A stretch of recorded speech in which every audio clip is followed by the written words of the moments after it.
It took me 20 plus years of failure to finally achieve my dream and meet the woman of my dreams. It took me 32 years to be able to finally find my path on my career where I could see how I can make $1 million. My goal is to save you a lot more time. Because to be quite honest, in life, these strategies are incredibly easy and simple. It's the implementation that catches us up. And a lot of times it's fear that stops us from achieving those goals.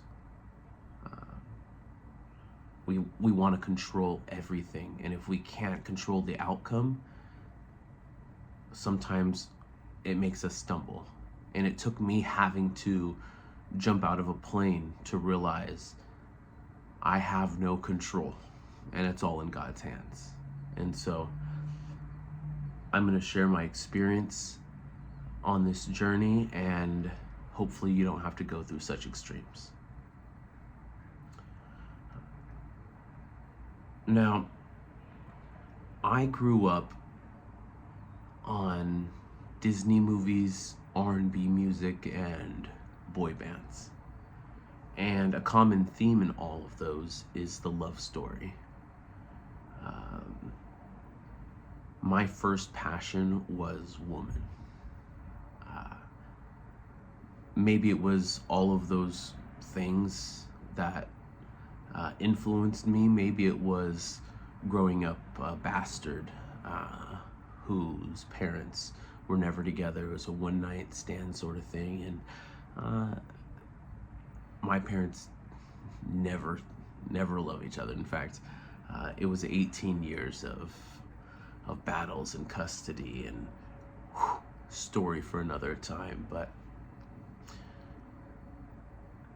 one of my first memories was going over to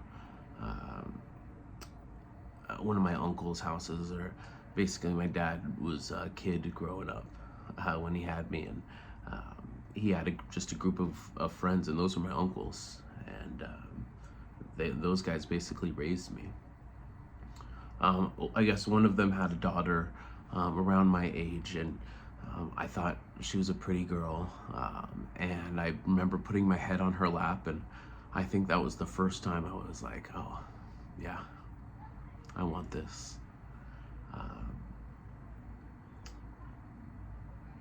And this is where,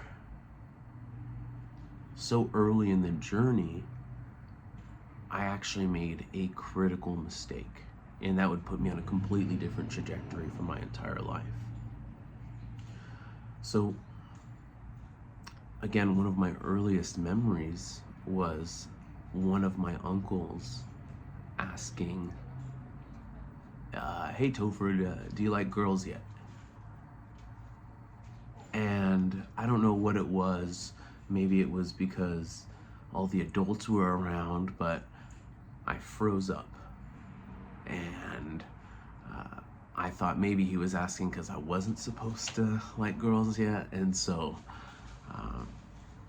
I kind of overcompensated, I think. And I was like, girls? No, those are gross. And, they laughed, of course.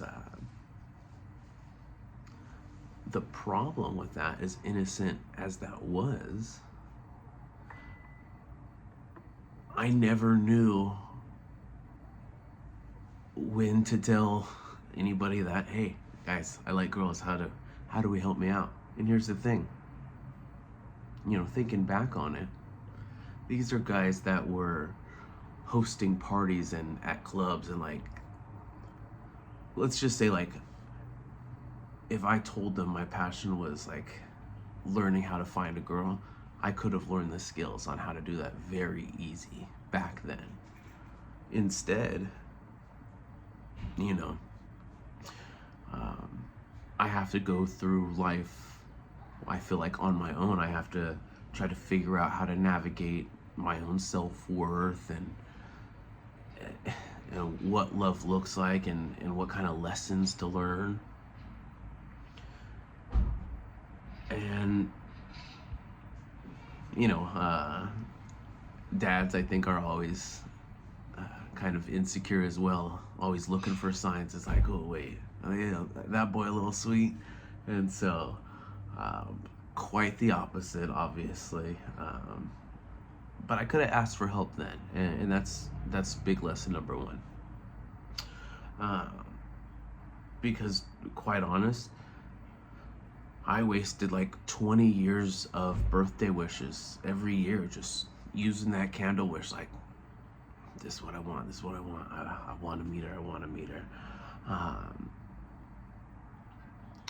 And I created a lot of opportunities. And, you know, I wasn't ready as a person. They weren't ready as a person. It wasn't the right time. And, you know, I never regret anything in my life. That's one thing that is really important to understand, is that I talk about it in the last video, but when bad things happen, they happen because we're there to learn a lesson. And so I learned a lot of lessons, and I went through so many different challenges in relationships that, you know, it eventually got to the point where I had gone through so much pain in my life, whether it was, you know, the difficulties of growing up in the childhood, and because the stakes were so high as far as this relationship has to work, I want this to be the love of my life. When they didn't work, the low was so low. It got to a point where eventually I said, I'm done. I'm done with my memories. I can't take this anymore.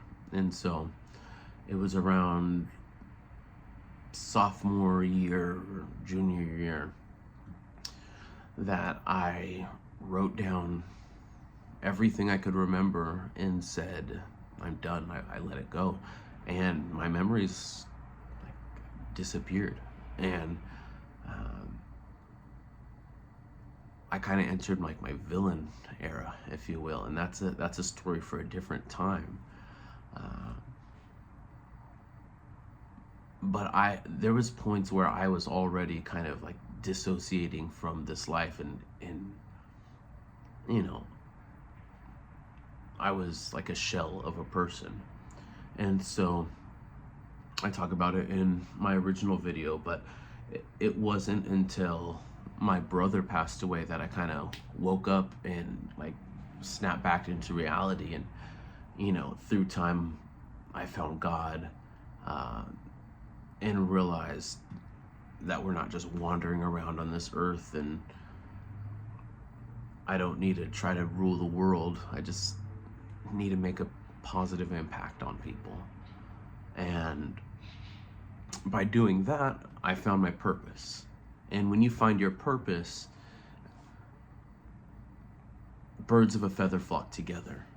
And so now all of a sudden, I'm now living my best life as far as being the person that I want to be. And the people around me are going to have similar values. And so now we're getting close to the finish line. But I have, you know, another challenge, and it's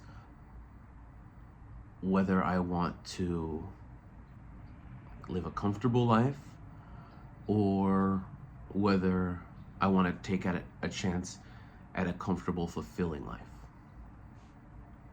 And so I ended up connecting with someone who, you know, had actually, like, she had taken charge and come talk to me. And that's a quality, like, I was like, oh wow, like somebody who takes charge and whatnot. It's admirable and not whatnot. There were qualities where I said, this is what I could look for. And that's what's going to happen when you're following your purpose. And so I gave the relationship time, and to be quite honest, I probably gave it too much time. I gave it many years, and I'll let the cat out of the bag for any woman and guys, like, don't shoot me, but like, we know whether or not we want to commit our lives to a person within a year. And so anything else is you've gotten comfortable and you don't see any difference between marriage and dating. And so I had realized that there were red flags as far as our personalities not meshing and not being able to adapt to what the other person was looking for. And for me, I was willing to bite my tongue for a while because I had grown up, a bastard. I had grown up feeling like I was a villain. Like, at the end of the day, like, do I deserve, like, to have everything I want? With the path that I was on, I was gonna be able to take care of myself and my family, if I had a family one day. And with the path that she was on, together we would do very well. And so on that end, by just continuing on this path, I can make sure that my progeny, that my offspring would be better off than I would. And if I did that, then, well, maybe I'm completing my mission of being able to help as many people as possible. And so maybe happiness isn't, the most important thing, because, maybe that's how relationships worked back in the day. You just made it work until you die, and it's worth it for the children. The problem with that is you can't live not aligned with your values, because then you start resenting yourself. You might think you're resenting the other person, but that other person is just being who they are. But you being around them reflects who you are. And so having the mirror turned on yourself can hurt. And so it was a battle that I had of self-worth, and she wasn't a bad person, so what right did I have to hurt her? Like, I had gotten past my villain arc, and what am I doing?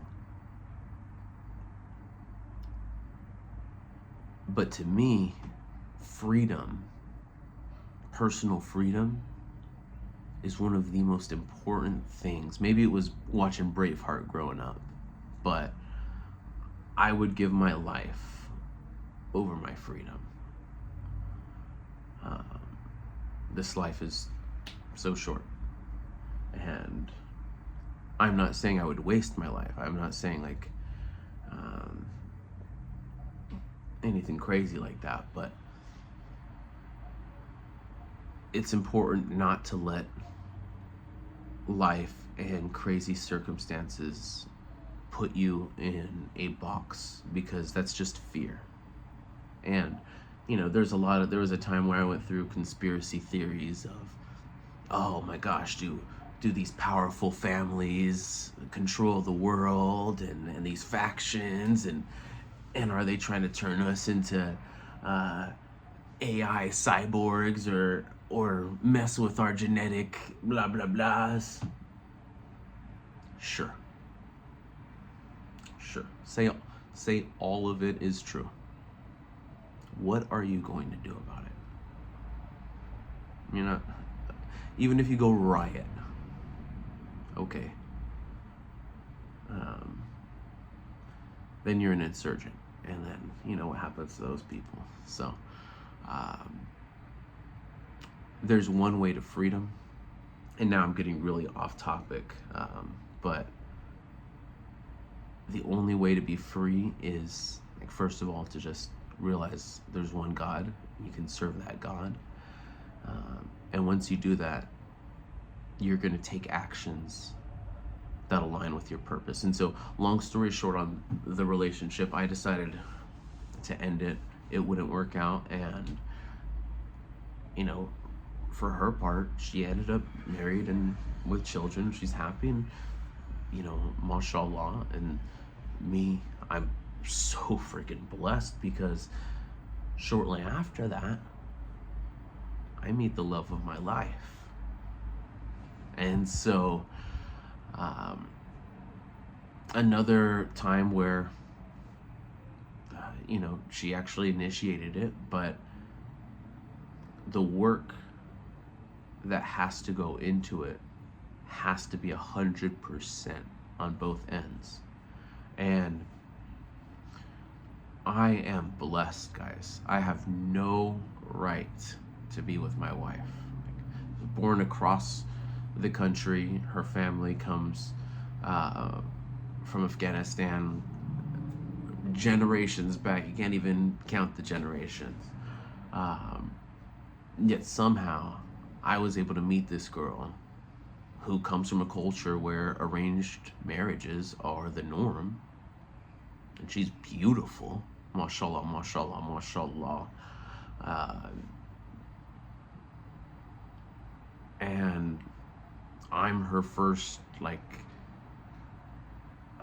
encounter as far as the possibility for being in a relationship. And so, to be quite honest, at first, I was scared. I bounced, I jumped, I said no. I'm not going to be the person that ruins her relationships and her idea on what this looks like. And I left for a few months, and it was a little punk move, to be quite honest. And I had to overcome a lot of fear and limiting beliefs before I said, no, this is the person that I'm going to commit to. I'm going to give my life for this person. I am going to dedicate everything to her happiness. And I did. She's my life. She's my number one. That's my everything. And so, this relationship obviously isn't easy. Nothing in life is easy. But I'll tell you, from the life I've had and the relationships I've dealt with, this is the easiest, most simple, just most loving, best thing in my life. Mashallah, mashallah. Subhanallah. I'm very blessed to have been to this point. And it comes with obsession. Because I make that happen all the time. And so I want to wrap this up, because this one went really long. But the lessons to be learned. I was obsessed. And so I was able to hit my goal. And, in life, if you have a long enough time horizon, you can be successful just off obsession alone. But there's an easier way. And that easier way I could have done as a child. Ask for help. In today's day and age, people scoff at the idea of arranged marriages and then hop on dating apps where it's just your picture. Instead of people who know you best, your friends and family, you're going to apps and stuff. Wild. Or at least wild to scoff at the idea of the arrangement.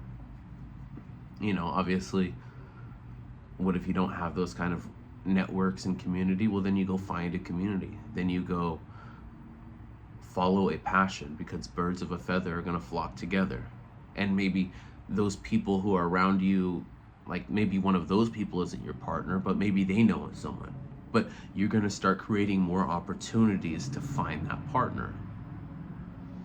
And then you might even have so many options, and you're going to find similar people with similar values. And then you have to evaluate, do all of their values actually align with what I'm looking for? And if not, is the person who I am, the single person, does that person need to change their qualities to match the person that I'm obsessed with, the person that I need to be, who I know is going to be my partner for life? And hey, listen, you can't help if that person is not your partner. But I can promise you, if you keep mastering that process, you're going to attract that person. Inshallah, God willing. So, I hope you learned something. The next up will probably about how I failed 30 plus years or 20 plus years in business. But comment down below if you like this, and have a good one.